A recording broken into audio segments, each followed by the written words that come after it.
You can break it, Rob. Have we been invited back? Could you get the invite? Could that be it? It could be it. It could be it. We will be back in 2025, the Koala News and Global Horizons, back at AIEC as trusted partners of Australia's International Education Conference. I'm really stoked to be heading back to the conference to do some podcasting, and I'm sure you are happy to have your newsman's shoes on as you tramp the beat, looking for the best stories.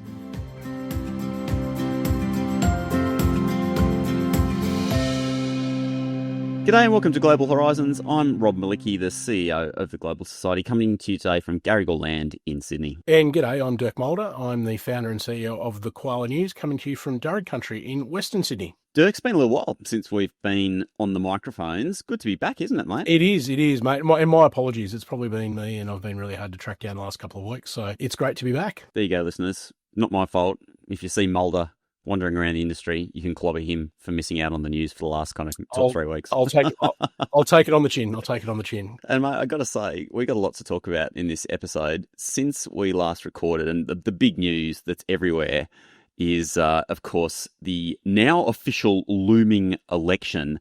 I was driving down to drop my kids at school yesterday, and man, the whole way down the main road was just a bazillion Corflutes that How did I get? appeared overnight, mate, and they're all the same. It's like they've just absolutely plastered the main road with corflutes. And you know what my first thought was just like, wow, this election's really bad for the environment. Yeah, truthfully, the amount of plastic in those corflutes. Can I ask what parties? Is it everyone or?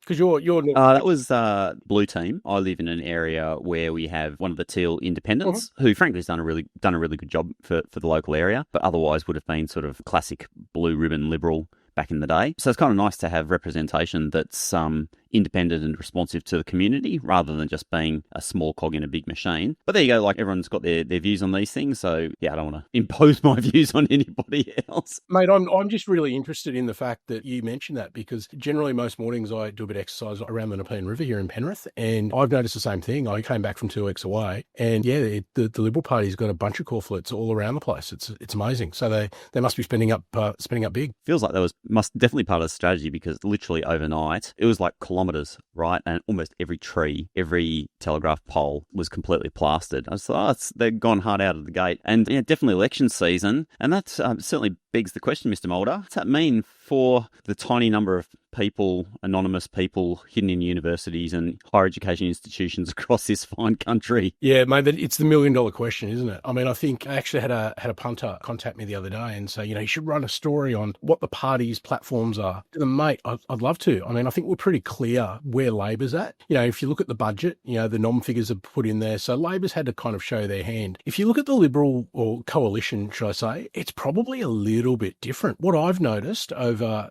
the last couple of weeks, insiders last week, Angus Taylor, the Deputy Shadow Treasurer, should I say, not Deputy, Shadow Treasurer, was speaking, and he was talking a lot more about, and I've noticed this in a lot of the Liberal communication, a lot more about permanent migration rather than net overseas migration at the moment. So they seemed, I just get this sense that they seem to have pivoted. Now, I did speak with Tracy Harris 2 days ago, and she was saying that Dutton was saying that they will release their migration, platform shortly. They haven't released numbers as yet. There seems to be a bit of a differentiation moving into that area around permanent migration. Now, whether that's a good thing for international education, which obviously is short-term migration and is captured by the NOM, it remains to be seen. But it's interesting, and I think what the Liberal Party, from what I'm seeing anyway, and mate, this could change on a dime tomorrow, the day after, or 2 days after we publish this, but they generally seem to be holding themselves a little bit more open on this sort of stuff in terms of student kind of work. So we'll see what happens when they release their platform. But yeah, interesting times. I read an interesting article in the formerly Fairfax papers, and now Nine Entertainment papers, Sydney Morning Herald, earlier this week, where it was talking about migration and the fact that there's this big what would you even call it, like glug of visa holders, short-term visa holders, who are still on those COVID era visas. Yeah, absolutely. And that are essentially coming to the end of their visa stays. And the sort of forecast was that over the next 2 to 3 years, through to about 2028, we're just going to see an absolute plunge in the number of those short-term visas. And it made me think about where we're positioned as an industry, how if those numbers just start coming off naturally, so to speak, and we knew that they were going to, Yeah, of course. then one of my predictions for this year was that life's going to maybe go back to normal. And it wouldn't half surprise me if after the election, pollies know that that cliff of visas expiring is coming up. And I reckon they might just choose to sit on their hands and do nothing. Yeah, so the big thing around a lot of these is there's almost a direct, or I shouldn't say direct, but there appears to be a correlation between those and the amount of people that are applying for either protection visas or stay visas. That's going to be the issue. And if you think back to, gosh, I think it was 18 months ago when we probably first started doing this, that was always one of the risks around that COVID visa thing. There was such a bubble on there. What would happen to them? A majority of them probably will go home, but there's probably a whole bunch of individuals in there that would either look to try and either get back into the student system or apply for some sort of stay visa, into whether it's a protection visa or other. That will be really interesting to see. We've certainly seen the uptick of that over the last 6 months, but again, like you say, that NOM calculation isn't just about arrivals, it's about departures as well. So as you say, as people start coming off these temporary visas and that departure rate rises, then we will see the NOM decrease, which is obviously a good thing for our sector in current times. That's pretty much all the pollies want, is they just want to be able to say, look, the number's coming down, we made it come down. So yeah, like if that's happening naturally, then maybe everyone goes back to being quiet about this issue. But like, let's tie this into one of the reasons why the pollies have picked it up in the first place, and that's about accommodation. It's one of those things, isn't it, Dirk? Like election time is a time where we can actually make a bit of a difference by getting out and sort of talking to the candidates that are in our local areas. Yeah, look, you're absolutely right. And look, again, this isn't new ground for us. We've talked about it before. If this happened to the mining sector, there'd be ads on TV, there'd be lobbying campaigns going on left, right and centre. We as a sector, I think being in education, just aren't as sort of heavy-handed as other sectors. But there's lots of things that we can do. So, I mean, the first and foremost is these candidates are all going to be out trying to get votes at the moment. And it's, we talk about corflutes being a bit painful at election time. Walking up to your local train station when you're trying to get onto a train or going to do your grocery shopping, there's always going to be a candidate there for the next 5 weeks, and they're going to be handing out pamphlets. They're going to be trying to talk to you about things. And I know it's painful because I avoid it like the plague myself, but please, please, please stop and talk to them about international education. We often talk about cost of living or, what might be happening in another sector, but talk to them, raise international education, because these guys are all going to go back to their party rooms and they're all going to talk about, what have you been hearing about the last couple of days? They're hearing regularly about international education, and the people are worried that the sector is going under and they're going to lose their jobs, and that it's not fair to international students, that they've been tarred with a brush that isn't quite right. And that message will absolutely permeate through. The second thing around that is motivate your friends and family to do the same thing. And it goes back to one of those things that, and I know I'm on my hobby horse about this one, but barbecue conversations. And I take my hat off to Sally and Andrew who spoke about it at AIEC. But again, it's so important. We talk about social license within our sector. The more and more people who understand the benefits of international education, and that those benefits aren't intruding on our way of life, the better it is. So the more people that are aware of it, the better. Talk to your friends. The last one is you'll probably see media organisations now trying to raise issues as well. So I know definitely the ABC has a section up on their website that talks about, what's important to you. Take the 5 minutes. Yeah, have your say. Absolutely. And, I'm sure that other news outlets, whether it be, the 9, 7 West, dare I say Sky, those outlets will have the same kind of things moving as well. Take the 5 minutes if you're on their site reading the news to actually click on it and talk a little bit about international education. Tell them the same things, that this has been a really rocky 12 months and it's not good for our third largest export sector. As you were talking, I was thinking about that barbecue conversation, because it's really hard, when people say to you, hey, what do you do? And we have this sort of default tendency to downplay what we do and to sort of explain what it is rather than why we do what we do. And I think the ultimate answer when someone says, what do you do? Isn't to say, I'm an admissions officer in a university, but to say, I work in one of the areas that has the most positive effect on the Australian community. So when you drop in a line like that, like I work in an area that has the most positive effect on the Australian community, the first thing that's going to prompt in the mind of the person you're talking to is like, oh, well, A, what's that industry? And B, why is it so positive. And then that opens the door for the conversation around, the cultural impact, obviously the economic impact, the skills impact for society. And then straight away you're onto all of those positive talking points that we need to get across. So next time someone asks you, what do you do? Tell them you work in the industry that has the most positive impact on this bloody country of ours. Let's stay on election just a little bit longer, because one of the things that sort of made this whole topic blow up last year was really around accommodation. And that's still sort of a live issue here, isn't it? It is, yeah. I mean, look, we talked about the Liberal Party and we talked a little bit about, the connection between nom or permanent migration. But in the opposition's budget reply speech, there was a line in there, stricter caps on foreign students to relieve stress on rental markets. So this line that it is connected to accommodation is still being touted, and it's wrong. And the Property Council came out earlier late last week to refute that yet again. And essentially they've criticised Dutton for making this connection when it doesn't exist. So I look, again, I mean, it's one of these things.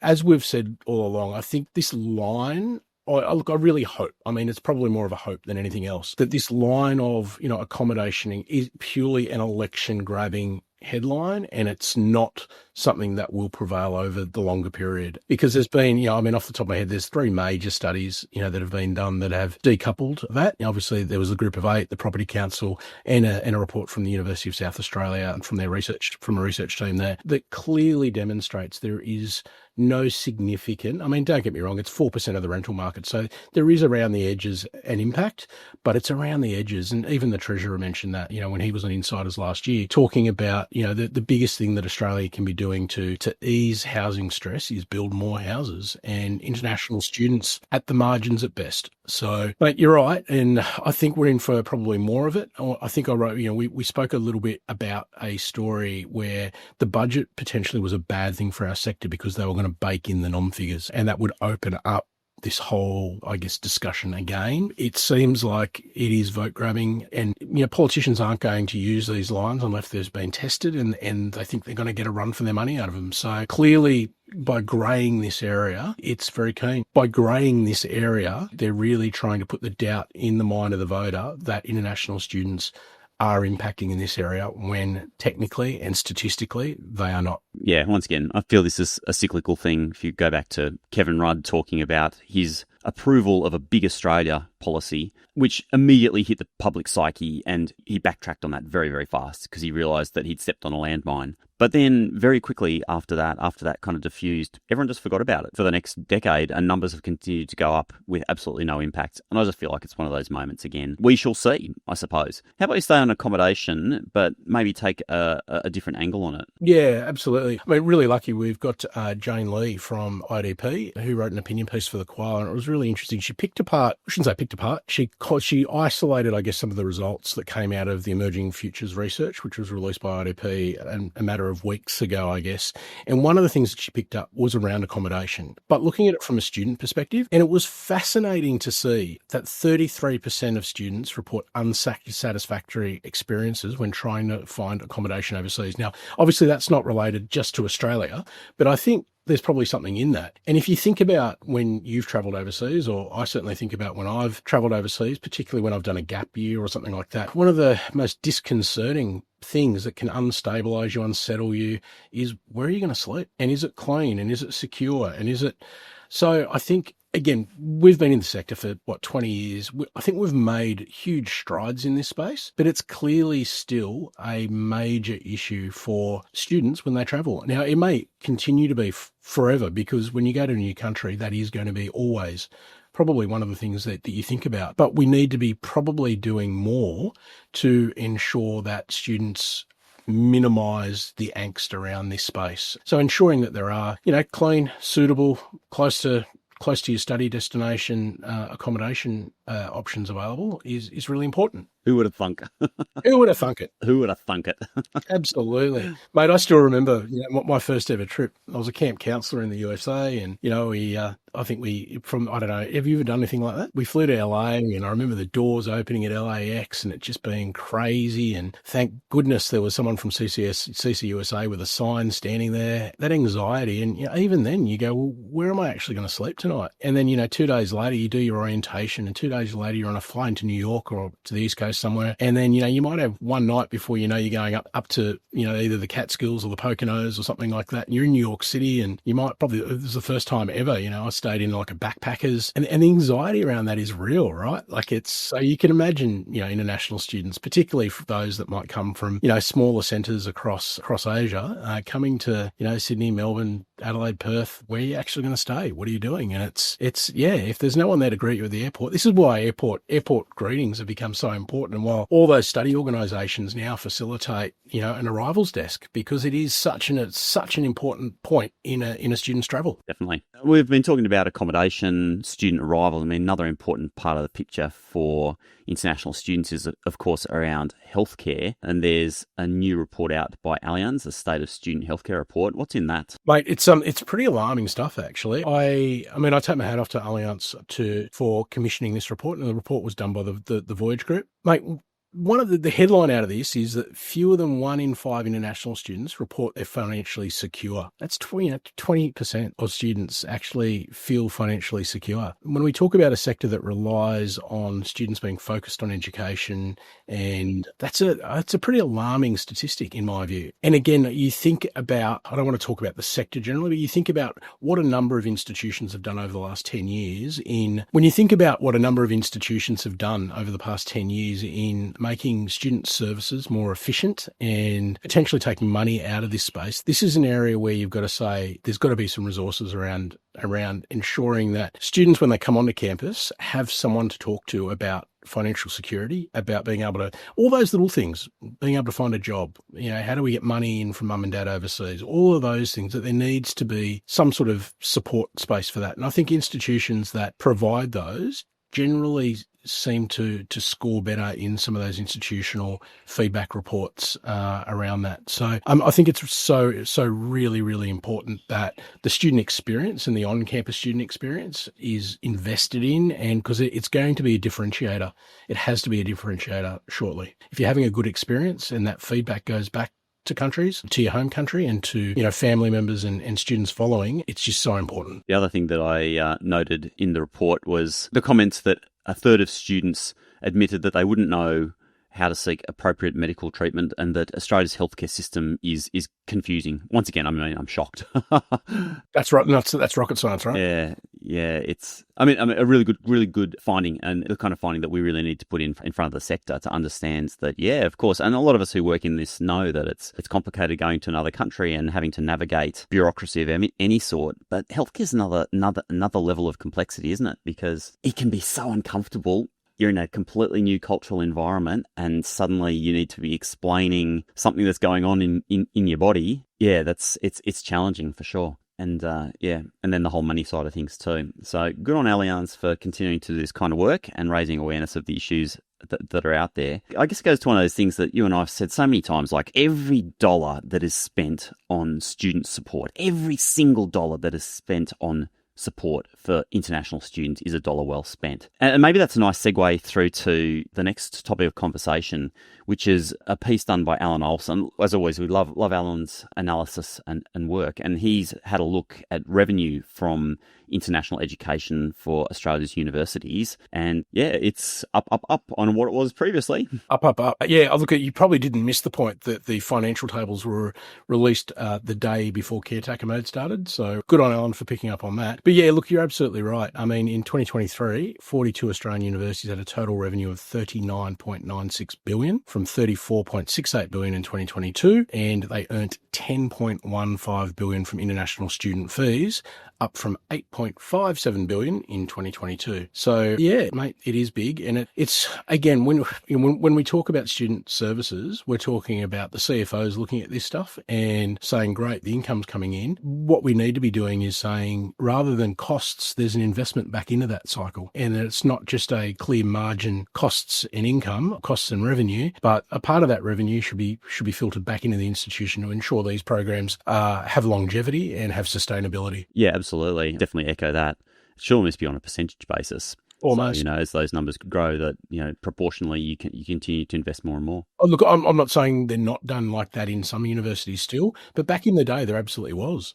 I mean, I know a number of institutions that had, international programming had a clip of the ticket of the revenue that came in. So it was done on a percentage basis. It wasn't a fixed budget. So maybe there's something in that. I think every institution will have a different view, but there definitely I think there needs to be that view that there's an investment to improve the program, and it's a continuous improvement program rather than it just being divvied up into more research and into other areas. Not to say that research isn't important, but, and that new building's important, but the sustainability of this is also important. I think potentially that may have been overlooked. Yeah, and I guess the thing that's a little bit complicated in this analysis too is that revenue, so if we're jumping from 8.5 billion in 2022 to 10 point something in 2023, so almost a 20% jump. But that's not uniform across the country, of course. You've got a big handful of universities that are accounting for a fairly significant chunk of that money, and down the other end you've got some institutions that are standing still, maybe even going backwards a little bit against that. So it's an interesting set of statistics and figures that, unfortunately,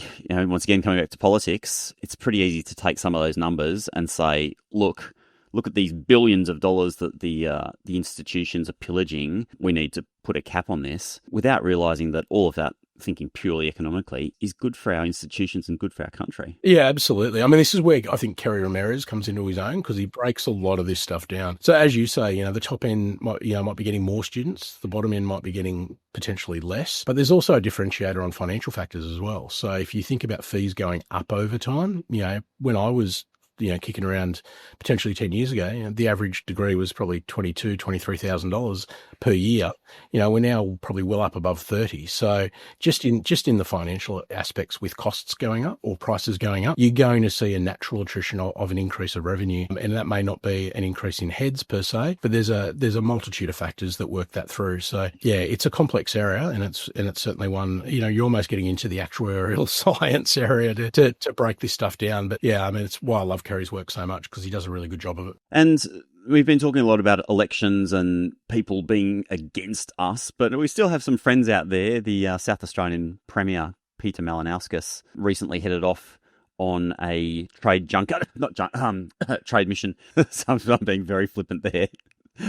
Being very flippant, on a trade mission to India, and international education was definitely on his radar. Yeah, absolutely. I think from memory he left last week, and was quite open about the fact that this trade mission was going to have a large education component to it, and good on him. I mean, look, the one thing you can say over the last, you can't fault South Australia, I don't think, in the last probably 12 to 18 months. You think about the major changes that are happening, with U of A and UniSA coming together under the banner of Adelaide University. The government seems to be really on board with it. They just seem to be on the same page. And when you can get that sort of alignment, really good things can happen. So when you've got the Premier, travelling abroad and spruiking the destination, it's heavy hitting, it's great. And from all things that I hear out of South Australia, Malinauskas is doing a great job. He's supporting what needs to be supported, and he knows what's important. And, international education is super important to the South Australian economy. And so good on them. Good on them. I tell you what, just the Adelaide Uni thing, they are everywhere at the moment. I mean, they must be spending absolute fortune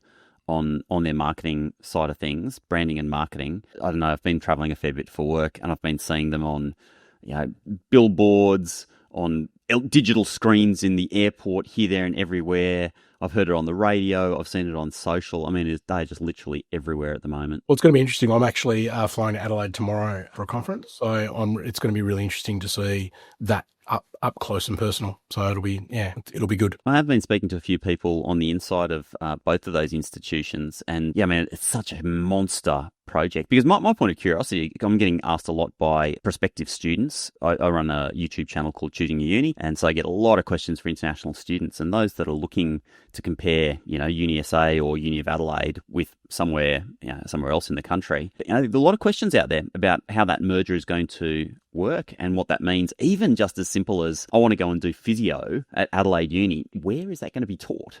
Is it old UOA site? Is it on a UniSA site? God, just the level of detail that needs to be worked through is insane. Absolutely. But like I said, I think they're doing a pretty good job of it so far. Shout out to our colleagues at UOA and UniSA for working on probably the biggest project you'll work on in your entire careers. Oh, I think we're nearly there, Dirk. But a couple of things we definitely need to touch on. Firstly, last year was pretty exciting for you and me, because we were invited. What would you say? Yeah, invited is probably a good word. We were involved with the Australian International Education Conference, the Global Horizons as the official podcast, and the Koala News as one of the trusted news partners of the AIEC. We've got some news, haven't we, Dirk? We do. You can break it, Rob. Have we been invited back? Could you get the invite? Could that be it? It could be it. It could be it. We will be back in 2025, the Koala News and Global Horizons, back at AIEC as trusted partners of Australia's International Education Conference. I'm really stoked to be heading back to the conference to do some podcasting, and I'm sure you are happy to have your newsman's shoes on as you tramp the beat looking for the best stories. Absolutely. And this year it's going to be held in Canberra, which will be good. I was fortunate to go to high school down that way, so it's going to be nice to be back in the nation's capital. Good time of year, around mid-October, and at time of recording, calls for proposals have already closed. Am I dreaming that? I think so. It is very exciting, Rob. And for those of you listening, keep in touch with the Koala News and Global Horizons. We will take you on the journey right through to October with all the major dates, and we look forward to doing that. Yeah, I really enjoyed last year being able to talk with the conference organisers and some of the guests that were going to the conference about all the things that were coming up. So we'll certainly be bringing you along as we go throughout the year, so stay tuned. But we have to finish up on it's a massive piece of sad news, Dirk, and that was the absolute shock passing of Saskia Hansen from RMIT, like a giant in the field. Yeah, what do you even say? Mate, I was speechless when I found out. I can tell you exactly where I was. So for the last 2 weeks, I've been looking after a Nepalese delegation that's been here for bushfire management, and we were actually in the parking lot of Parliament House when Tracy Harris called me and told me the news. And I don't mind saying I shed a little tear. Yeah, I'm probably not as close to Saskia as a lot of people, but the best way to describe it in a number of conversations that I've had with people was she was a good egg. Like, I don't know how to go past that. She was just always just a good human. Obviously excelled in her field. She's worked on multiple continents. She's risen to the top as Deputy Vice-Chancellor. But more than anything else, she was just a good egg. And whenever you met her, it was always a good chat. She's a warm person, and the sector's worse off because she's no longer here. And it's, beyond that, I'm speechless. I don't have words, mate. It's horrible. It took me back to about 15 years ago when Tony Adams passed away. Once again, another giant of the field. And at the time, just somebody that, when they're no longer there, just leaves this hole that you can't imagine that you're ever going to be able to fill. And of course, our condolences go out to all of Saskia's family, her colleagues, her friends, because it's a loss that's going to be felt across the industry for many years to come. Yep, agreed. And on that note, I think, paying our respects to a giant of the field, I think we'll leave you for this week on Global Horizons. Next week, we'll be back with another profile of one of the other giants in our field. And Dirk, always great to chat with you. Good to have you back behind the microphone. And I'll see you next time on Global Horizons. Thanks, Rob. Appreciate it. Cheers, mate. If you've enjoyed this episode of the Global Horizons podcast, consider subscribing to our newsletter. Search for Global Horizons podcast and then just pop in your email address. And that way you will never miss out on all the critical international education news that you need to stay up to date with. This episode has been produced on Garrigal Land in Sydney. Our video and audio editor is Len Zamora, and I'm your host, Rob Malicki. Have an awesome day. See you in the next episode.